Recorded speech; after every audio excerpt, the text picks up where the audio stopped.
देखो हम अभी थोड़ा तो पहले बताया था ना अलैंगिक जनन के बारे में। इसमें देखने में कैसा लगेगा, असमान कि समान? इसमें जो देखने में लगेगा ना, जो भी उत्पन्न होगा नया चीज़, वो देखने में लगेगा समान, ठीक, एक जैसा, वही बोल रहा है। इसमें जनन में अधिक विभिन्नता नहीं पाया जाता है, अधिक विभिन्नता नहीं पाया जाता है। इसका उत्पन्न संतान अपने जनक के समान ही होती है। इसके अंतर्गत मुकुलन एवं खंडन आता है।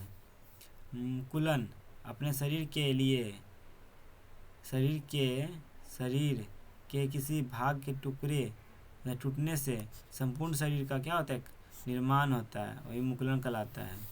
इसमें मुकुलन या उभरा से नया जीव का निर्माण होता है, इसीलिए इसे मुकुलन कहते हैं। हाइड्रा में जनन मुकुलन विधि द्वारा किया जाता है, विधि से होता है। जैसे कि ये तुम्हारा ये कहाँ, ये ही है, देखो यहाँ पर पहले ये छोटा सा हुआ, फिर धीरे बढ़ा, फिर ये बढ़ा, ये बड़ा हो जाएगा, फिर अलग हो जाएगा, तो इस तरह का नया निर्माण हो जाएगा ये। देखो यहाँ तो हो ये सब पढ़ा दिए, ठीक ना। हाइड्रा जो जनन मुकुलन हाँ। विधि द्वारा होता है, हाइड्रा किससे जन्म होता है, मुकुलन विधि द्वारा, मुकुलन ठीक। अब चलते मुकुलन किसका? हैं निषेचन अंडा। निषेचन अंडा क्या कहलाता है, निषेचन अंडा क्या कहलाता है? जो निषेचन अंडा जो है ना, यू निषेचन तो जैसे ये है, जगह जो ये है, ये है जो अंडा, अंडा से इसमें आएगा हाँ। शुक्राणु, शुक्राणु आएगा तो उसको क्या बोलेंगे, अंडा को? युग्मनज, क्या बोलेंगे? युग्मनज मतलब जायगोट। और भ्रूण का सभी प्रकार का विकास कहाँ होता है? भ्रूण का सभी प्रकार का विकास कहाँ होता है? गर्भाशय में। जो जीव शिशु को जन्म देता है वो क्या कहलाता है? विप्राइस, विप्राइस। युग मानव में जनन का सही क्रम क्या है, देखो बताओ, ये वाला ये तो पढ़ा है अभी। युग मानव में जनन का सही क्रम पहले क्या होगा? युग युग्मनज होगा, युग ये हाँ। युग्मक होगा। युग्मनज नहीं, युग्मनज में युग्म होता है युग्म युग्मक, उसके बाद होगा युग्मनज, उसके बाद होगा भ्रूण, ठीक ना। भ्रूण पहले क्या होगा? युग्मक, भ्रूण युग्मक, युग्म युग्मक, उसके बाद युग्मनज, यु युग्मनज फिर भ्रूण तब आएगा भ्रूण। भ्रूण क्या आएगा? भ्रूण, ठीक ना। भ्रूण ये देखो ये तुम्हारा क्या है, एक तरह का युग्मज है, युग्मनज है। उसमें दो को क्या है, संलयन केंद्र है, यही दोनों है, हम्म। ठीक। आगे चलते हैं। ये बोला किशोरावस्था की ओर। देखो याद रखना, जब कोई व्यक्ति का गला में कंठ निकलने लगे, तो वो लंबा नहीं होगा।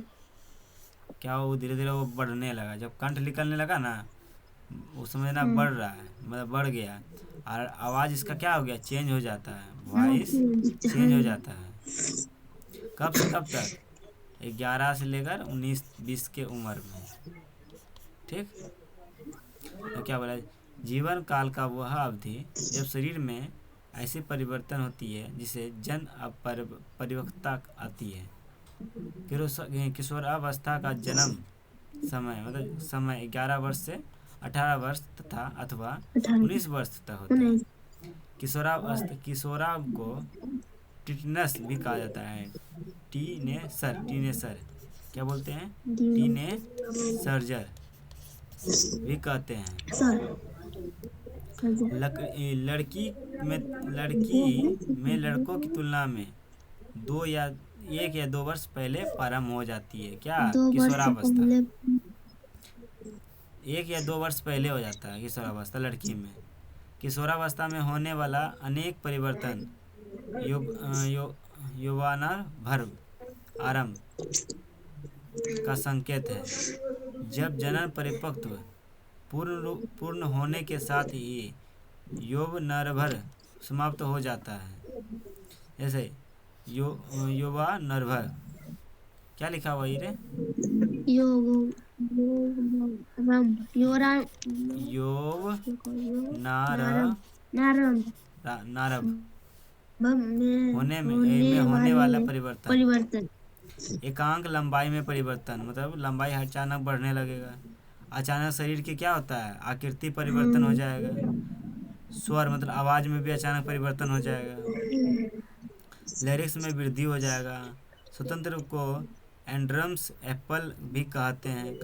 कंठ मणिक स्वाद एवं तेल ग्रंथिया की क्रियाशील में वृद्धि, जनन अंगों का परिविकास, मानसिक बुद्धि एवं संवेदनात्मक परिपक्व, ये सब क्या चेंज होने लगेगा।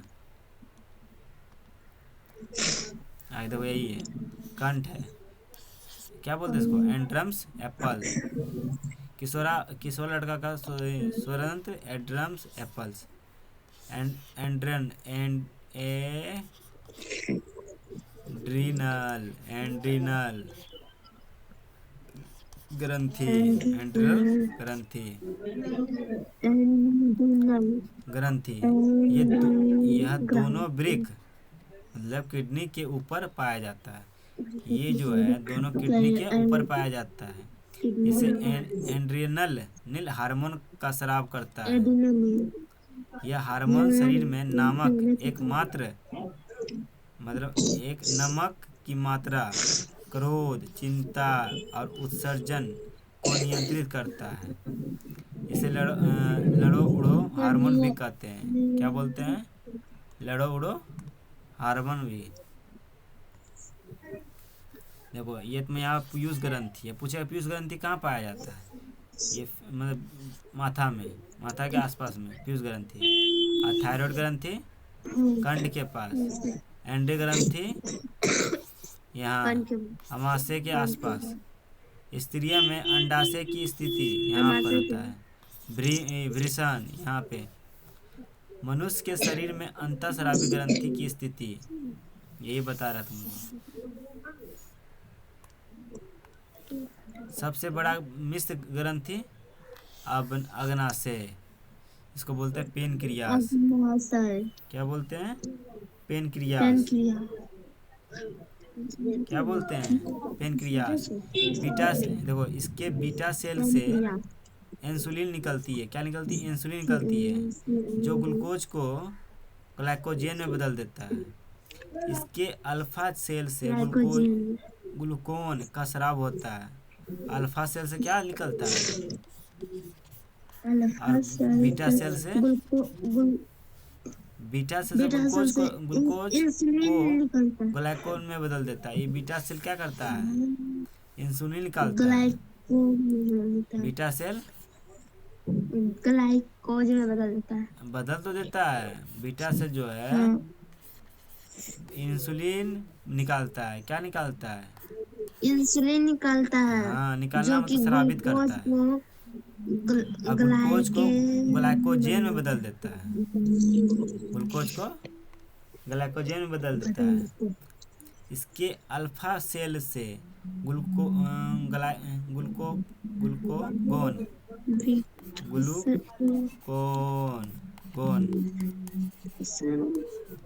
का स्राव होता है, जो ग्लूकोजन का ग्लूकोज में बदल देता है। और गामा सेल से सोमेटोस्टेरोन जो अल्फा बीटा पर नियंत्रित करता है। इंसुलिन